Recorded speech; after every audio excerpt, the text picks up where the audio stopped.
It's time for that bread. Today's loaf comes from the poet Rumi.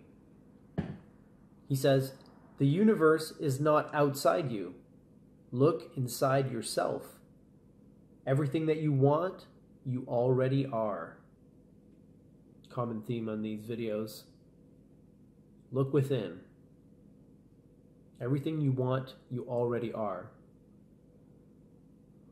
It's an interesting way to phrase it, don't you think? It's not everything you want, you already have. Sort of strange because most people think about what they want and they think it's external things, material things.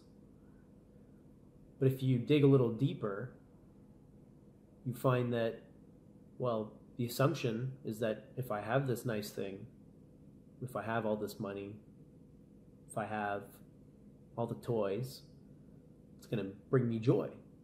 It's going to make me happy. Everything we do in the outer world has a cause or a reason in the inner world, a motivation. Oftentimes these things are based on ideas that we've been fed through various channels.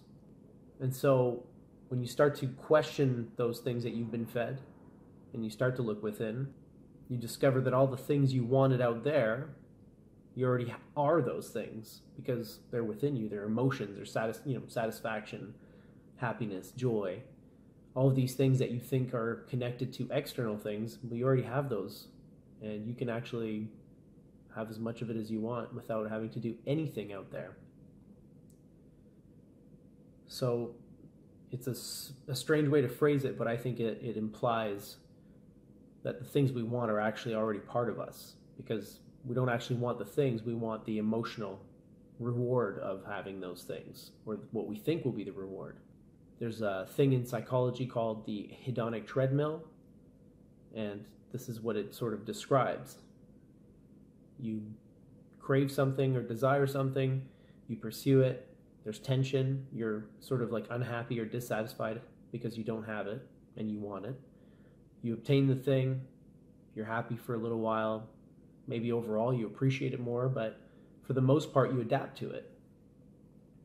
And then you just take it for granted and don't care about it anymore. Because the thing you were looking for wasn't the thing itself, but the experience of satisfaction, of having obtained the thing that you crave.